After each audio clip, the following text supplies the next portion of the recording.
Likas sa mga Pinoy ang pagkahilig sa pagkain. Ika nga, ang isa sa favorite bonding, ano pa ba kundi pagmemeryenda. Isang probinsya nga sa norte, hindi lang masasarap na merienda ang inihahain. Ang mga meryendang ito pamana nga kung ituring mula noon at inihahanda pa rin ngayon. Ang probinsya ng Apayao, binansagang Cordilleras Last Nature Frontier. Dahil sa angkin nitong yaman at ganda ng kalikasan, mula sa hile-hilera nitong kabundukan at malalawak na palayan at kagubatan.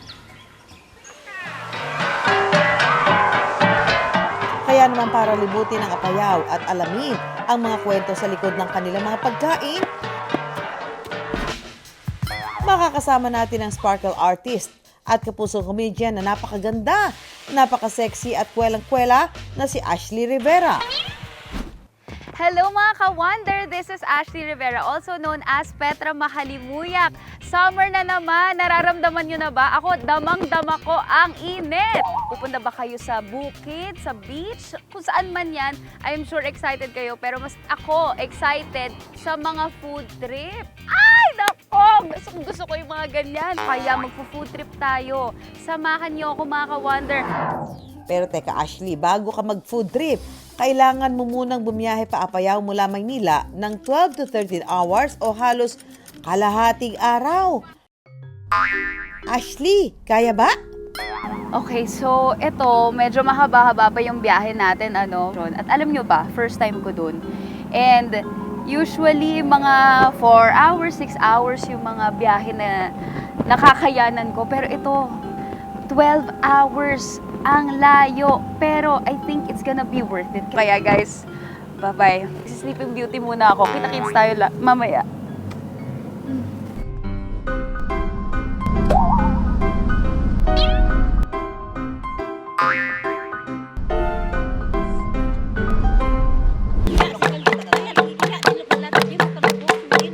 Matapos ang halos isang araw na biyahe, sinalubong si Ashley ng mga kapatid nating isneg. Akala ko mag-hug kami.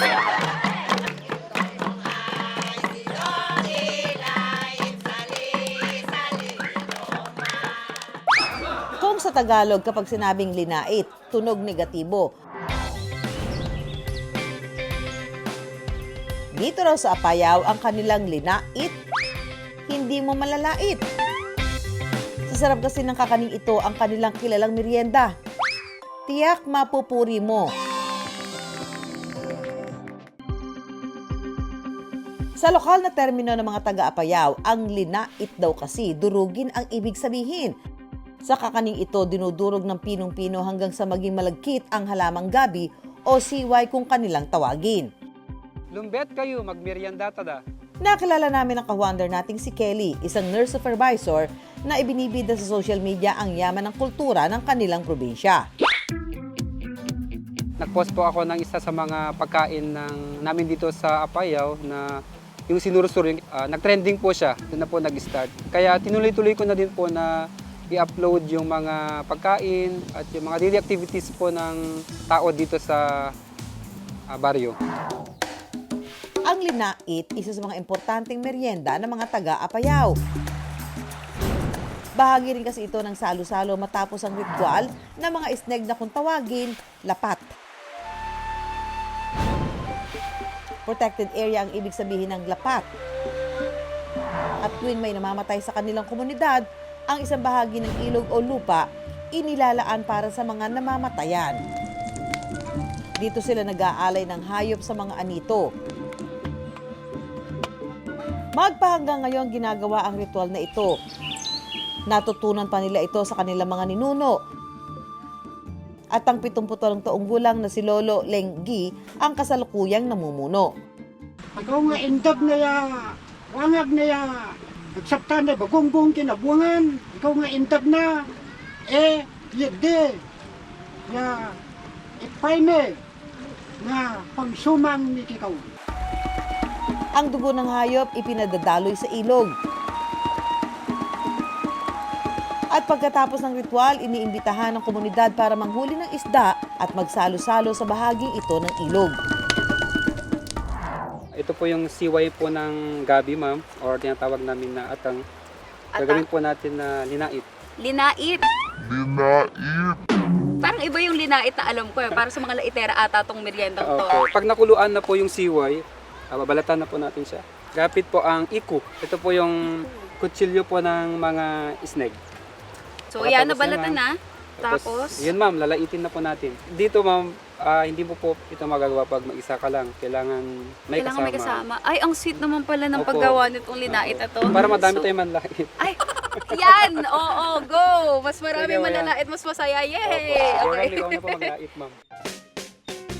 Oo naman. At pagkatapos nga ng 2 minuto, aba, mukhang magaling ka nga manlait, este gumawa ng linait, ha, Ashley? Alam mo, masaya pala gawin to pag galit ka, no? Opo ma'am. Parang walang ka-challenge. Ganon. Ito yung gagawin ko merienda pag may pinagdadaanan ako. Diba? Parang dito ko na lang ibubuhos yung inis ko. Ayan na. Pero huwag nga raw mangamba dahil lahat ng pagod sa linait, sulit.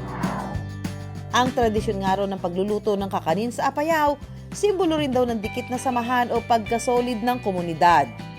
Yung pagkakaroon ng malagkit o dikit na pagkain ay katumbas ito ng pagdidikit ng relasyon ng pamilya.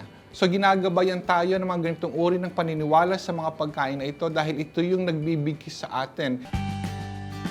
Tapos sa amin dito ma'am, yung latik niya is walang asukal. Idiyot or parang isasawsaw po natin dun sa latik ma'am. Ah. Ito is pinahano. Pinahano po yung isnag niya. Masarap po yan ma'am pag sabayan with native na kape. Oo, lahat naman talaga masarap May pag kape. may kape. Sige, try natin Sige ulit. po. Shot puno ng kape. Okay, cheers! Cheers! O, try natin kasama to, syempre. Ang nilait. Dinay. Mm.